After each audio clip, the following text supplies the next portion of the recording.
Hai sobat, pada kesempatan kali ini saya ingin berbagi dengan kita bagaimana seharusnya kita berdoa. Apakah ketika kita berdoa kita harus angkat tangan atau berpangku tangan?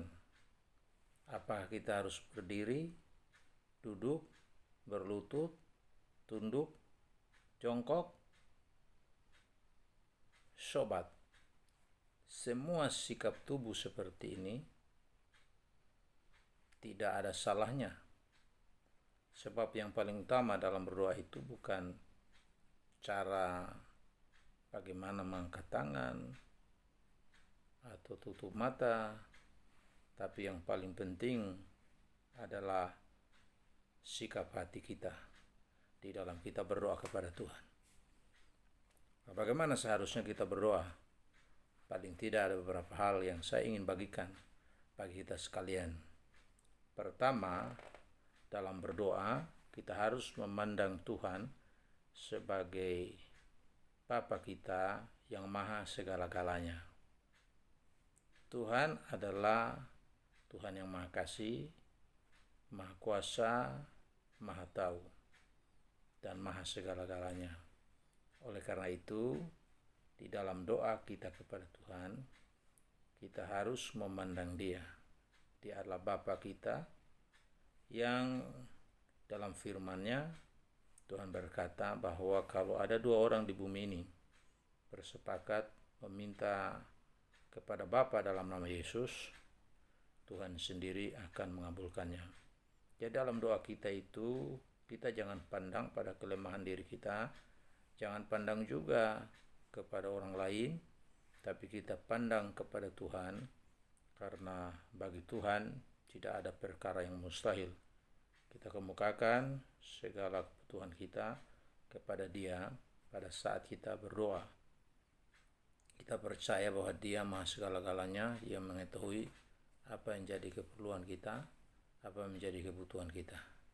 Karena itu, sikap yang pertama di dalam kita berdoa harus kita pandang Tuhan itu sebagai Bapa kita, Dia maha segala-galanya.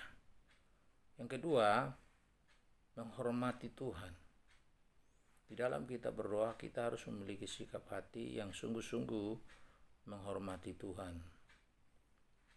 Ada rasa hormat, rasa takut di dalam diri kita. Rasa takut di sini bukan menghindari Tuhan, tapi mengagumi Dia. Dan karena keaguman kita kepada Tuhan, kita menghormati Tuhan, karena bagi kita Tuhan itu adalah segala-galanya. Kemudian yang ketiga, bersihkan hati dari rasa iri dan dengki. Kalau ada di dalam diri kita rasa iri, rasa dengki, maka kita perlu bersihkan hati dari semua hal ini, karena Alkitab berkata kalau ada niat dosa atau niat hati yang jahat di dalam diri kita, maka Tuhan tidak mendengarkan doa kita. Oleh karena itu, kita harus membersihkan hati kita dari rasa iri dan dengki, supaya ketika kita berdoa, doa kita itu benar-benar naik ke hadirat Bapa, dan apa yang kita doakan, kita akan menikmati hasil dari doa yang kita panjatkan kepada Bapa kita di surga. Kalau kita membersihkan hati kita dari rasa iri dan dengki, dan memenuhi hati kita itu dengan belas kasihan Tuhan, dengan kasih kepada Tuhan, dan kasih kepada sesama manusia seperti kita mengasihi diri kita sendiri. Yang keempat, ampuni mereka yang berbuat jahat kepada kita. Apa yang terjadi dalam dunia ini, seringkali kita tidak pernah menghendaki itu. Seperti orang berbuat jahat kepada kita, memfitnah kita, segala macam hal yang diakibatkan oleh orang-orang yang membenci kita dan sebagainya.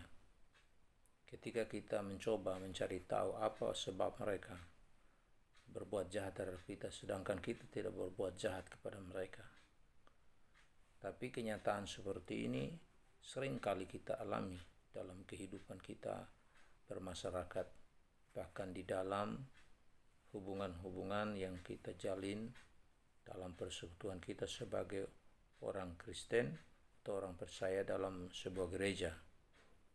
Oleh karena itu, ketika kita berdoa, maka kita harus pastikan untuk mengampuni mereka yang berbuat jahat kepada kita.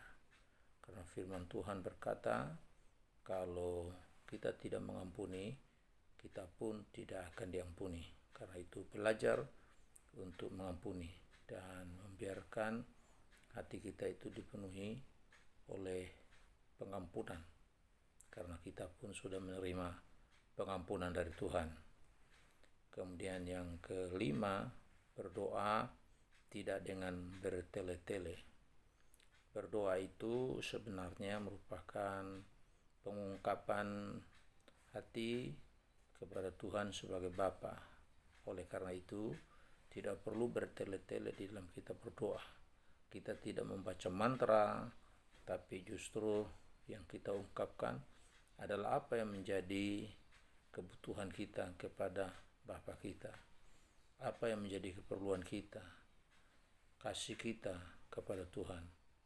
Jadi kita ungkapkan sebagaimana kita seorang anak berbicara dengan Bapa kita dalam kehidupan sehari-hari. Seperti itulah juga yang harus kita lakukan di dalam hubungan kita dengan Bapa di surga kita.